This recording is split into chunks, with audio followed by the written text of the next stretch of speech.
Yang Section 29 sekarang ni untuk dari segi OSH coordinators punya requirement provision tu, sebenarnya mana-mana tempat kerja yang memang tidak mengajikan safety officer seperti mana yang dalam Section 29 mengikut perintah-perintah industri-industri macam mana yang sepatutnya ada SHO tu, majikan perlu melantik OSH coordinator khususnya yang bilang pekerja 5 orang dan lebih.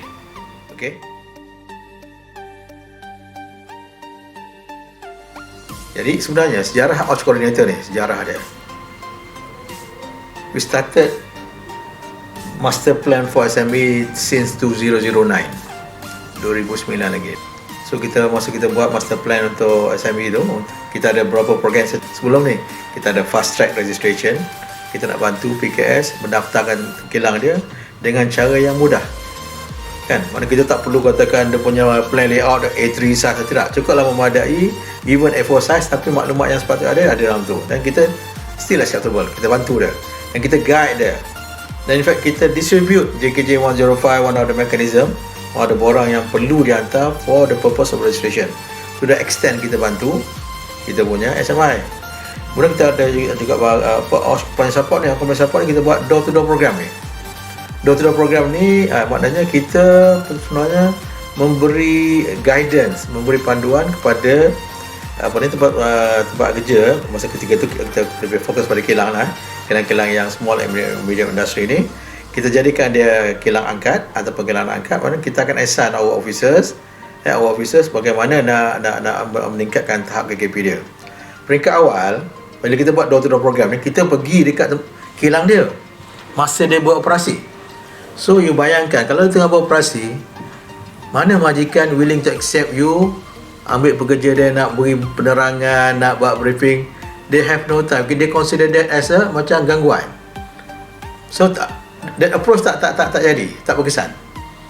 So kita buat satu keputusan bahawa pendekatan kali ini, those tempat-tempat kerja yang kita pilih untuk kita bantu tu, kita minta majikan please identify one or two untuk kita train dia, kita groom dia dalam dia nak meningkatkan tahap pengetahuan dia dan kemahiran dia related to KKP.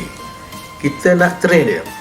So untuk itu sebenarnya once majikan dah kena pasti siapa, misalnya supervisor dan sebagainya, dan kita kumpulkan, kita tak buat program untuk 1-2 kilang, kita buat contoh dalam sekali satu grup 20-30 kilang, dan kita kumpulkan 20-30 yang wakil yang ada ni datang ke tempat yang kita sediakan ketika tu. Di situlah kita mula train dia dari segi pertamanya meningkatkan pengetahuan, kemudian meningkatkan kemahiran. Pengetahuan ni sebenarnya apa dia? Kita maklumkan dia dari segi keperluan pengetahuan dia tentang undang-undang, pendedahan undang-undang. Dia tahu apa pun undang-undang sedang buka kuasa. Dia tahu hak dia sebagai pekerja, dia tahu hak dia sebagai majikan, dan dia tahu macam-macam profesi-profesi yang related dengan keselamatan dan kesihatan. So itu kita bagi dia dalam bentuk pendedahan untuk pengetahuan dari segi perundangan. Kemudian kita tingkatkan dia kemahiran untuk cara mana?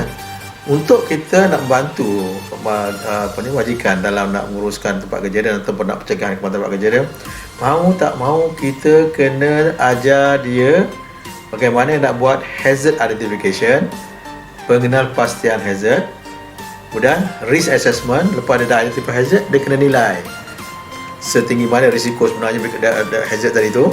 Kemudian bila dia dah tahu berapa seriousnya risiko tu, dia kena berfikirkan pula langkah-langkah kawalan yang perlu diambil.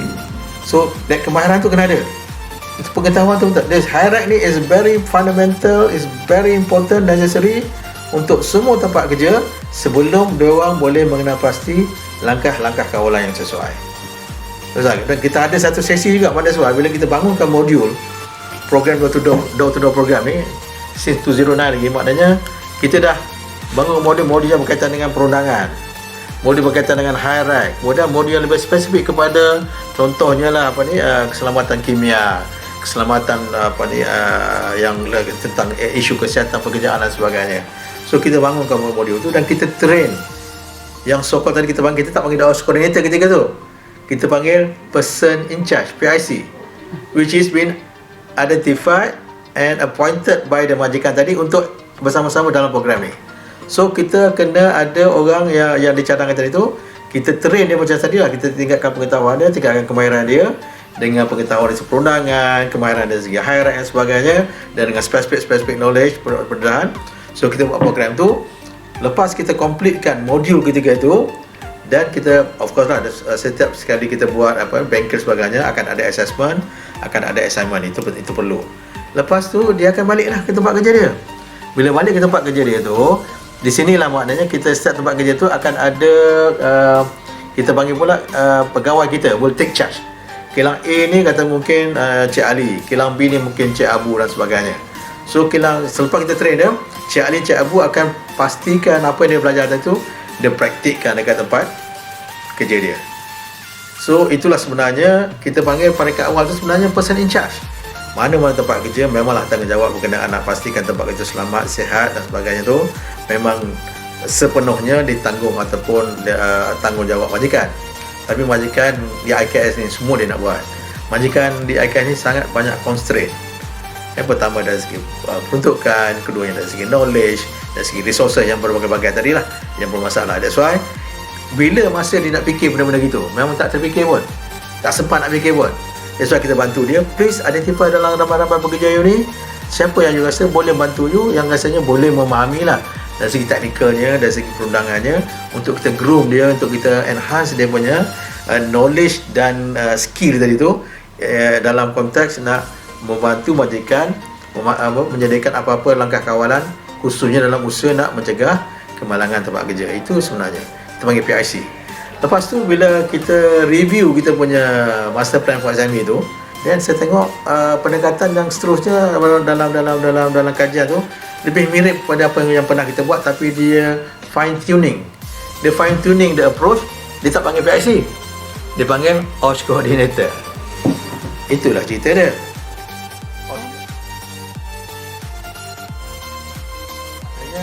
Kita nak majikan you lantik lah siapa yang you rasa boleh bantu you, yang sesuai, yang boleh orang kata mengikuti kita program ni. Itu yang dia lantik, dia punya biasanya supervisor lah kebanyakan masa. So untuk itu sebenarnya itulah bila kita guru-guru dia, orang ni lah yang balik bantu majikan menyediakan safety policy. Sebab kita ajar dia kenapa penting safety policy, kita ajar dia tentang safety committee, how to orang kata to form the safety committee, how the safety committee supposed to function, semua kita ajar dia. Yang penting dia tadi tu high rank. Kita ajar dia macam mana buat high rank, dan kita suruh dia buat high rank kadang-kadang based on the actual activity apa yang tempat kilang dia tu. Kalau dia kilang perabot, dia akan buat aktiviti high rank dia related dengan aktiviti kilang perabot. Kalau yang food industry tu, food manufacturing, dia buat tentang aktiviti yang tu.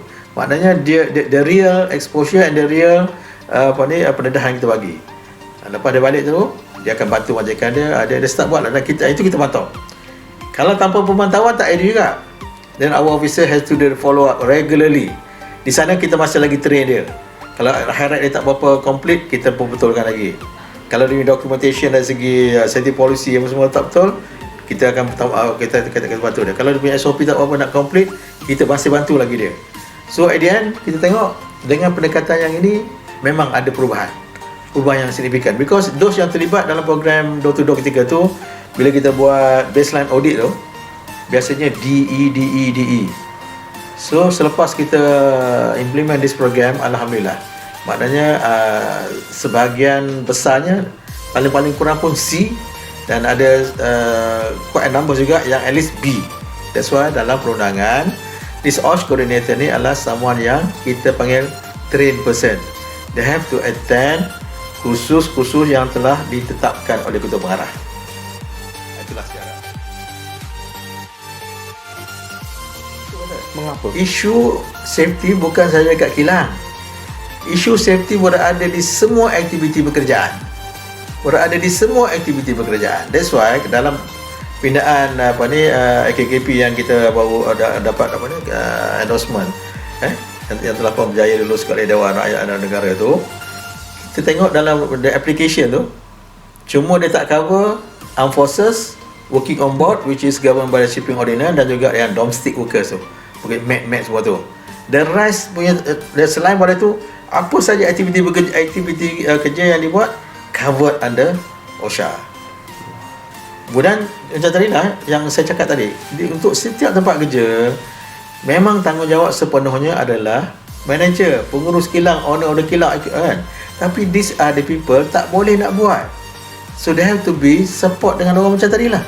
Mesti ada, dulu kita panggil person, senang kita panggil person in charge. Bila person in charge ni, maknanya dia lah yang kita perlu groom dia.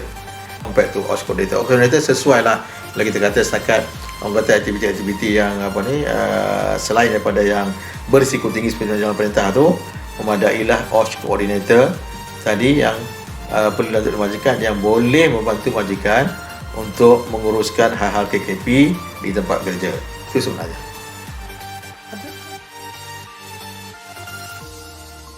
Dan satu lagi, itu tak perlu dari segi perundangan. Dari segi perundangan tak perlu. Tapi kadang-kadang kalau katakanlah SHO kata tempat kerja ni besar sangat kan, besar sangat. Mungkin setengah majikan they employ more than one safety officers. Mungkin ada safety department, ada safety manager, boleh ada satu SHO, tapi dalam masa yang sama dia been supported ataupun assisted by the OSH coordinator pun boleh juga. Kalau dia nak that structure untuk membantu dia menguruskan KKP, boleh. Dan dari segi perundangan dah comply dah, ada SHO contohnya. Tapi kadang bila tempat kerja yang besar, banyak sangat bahagian-bahagian tu, susah nak kontrol sebagainya, why not kita ada OSH coordinator dekat lebih tempat-tempat bahagian lebih spesifik pun boleh juga. So orang kata yang itu pun boleh dipikirkan juga, sebab macam tempat-tempat yang besar-besar, dia bila ada safety department aja, dia ada safety manager, dia ada SHO, dan of course dia akan ada dia punya, dia panggil safety executive ke something like that lah.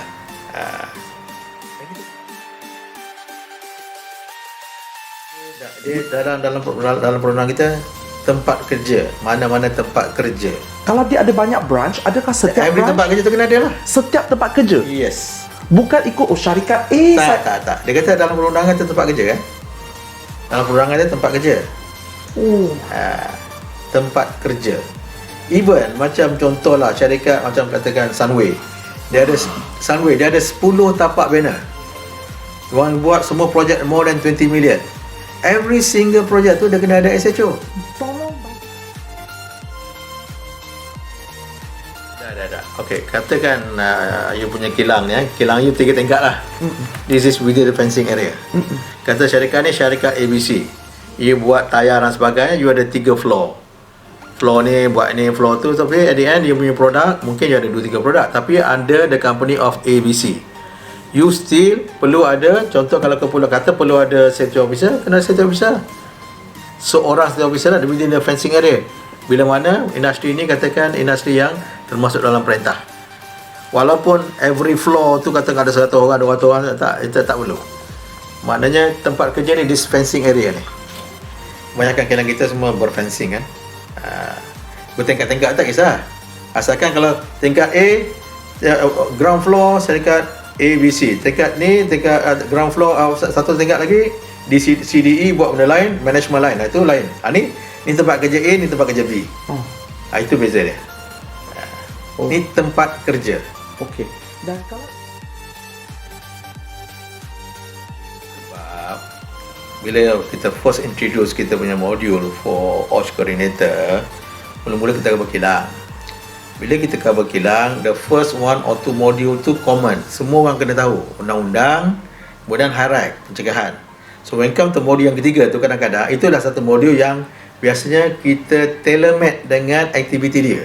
Itu sepatutnya berlaku. Modul yang 3 tu lah yang sebenarnya yang nak merealisasikan kefahaman dia tu. Tentang apa dia dah belajar perundangan, safety policy, safety committee, dia dah belajar high macam mana nak buat reassessment. Now dia nak buat praktis macam mana tempat sekolah ni, so kita kena create senario dia, modul dia tentang aktiviti di sekolah. Itu yang sepatutnya berlaku.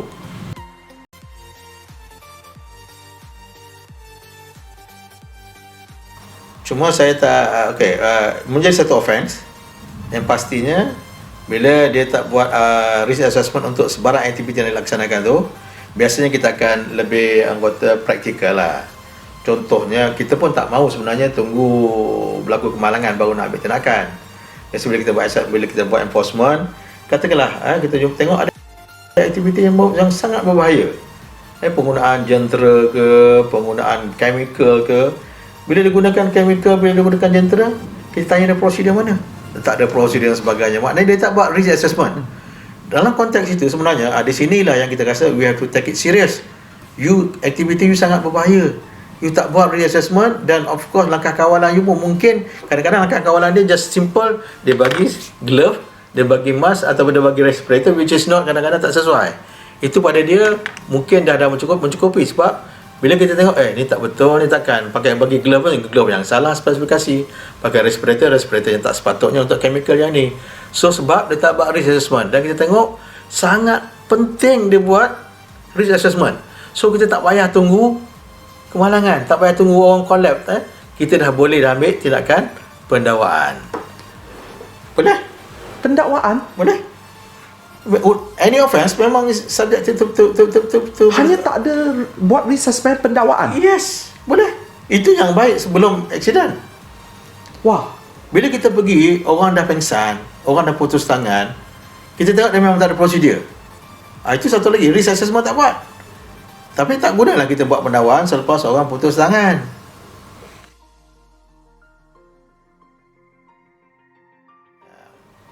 Saya sangat setuju sangatlah dengan OSH coordinator punya approach ni. Because saya lihat mana tempat kerja memang yang penting ni betul lah, majikan ataupun pengurus yang the owner industry dah bertanggungjawab, tapi dia takkan berkesempatan. Tu that simple punya senario. Masa saya di Sabah tu, saya buat pemeriksaan one of the kilang sawit dekat Sahabat. Pengurus kilang sawit tu saya punya classmate dan housemate masa study. Saya pengurus kilang sawit tu. Dia tanya, macam mana you punya macam mana program KKP kan? Alamak li, buah banyak. Bila buah banyak, dia takkan cakap pasal safety. Dan dia sendiri pun pernah dapat saya punya notice. Kan memang lain sikit bunyi kan. Sebab apa tahu, saya pergi buat pemeriksaan tempat kilang dia. Dekat boiler house dia tu, lantai pun dah teruk karat, railing dah reput, roof pun macam nak runtuh. Dia kata aku dah minta bajet dengan dia punya general dia panggil regional general manager, GM, tak dapat. Nah, okey, tak apa, kalau aku tak dapat, aku keluarkan notis. Few days later selesai, settle. Dekat Sabah, satu lagi, dulu pasal isu chemical health reassessment kan, pengurus kilang, they know very well about the requirement. Kena buat chemical health risk assessment. Dia tahu. Tapi bila dia sampaikan, dia convey dia punya request pada dia punya GM ataupun pada owner dia, tak dapat bajet. Susah nak dapat bajet. Sebab nak buat, kena buat session itu, assessment tu dia kena dapat bajet. You know apa berlaku? Dia minta saya keluarkan notis NOI. Dia minta surat kuning tu. Dan finally dapat. Dibayangkan. Pun ada. Ini pengalaman on the ground ni.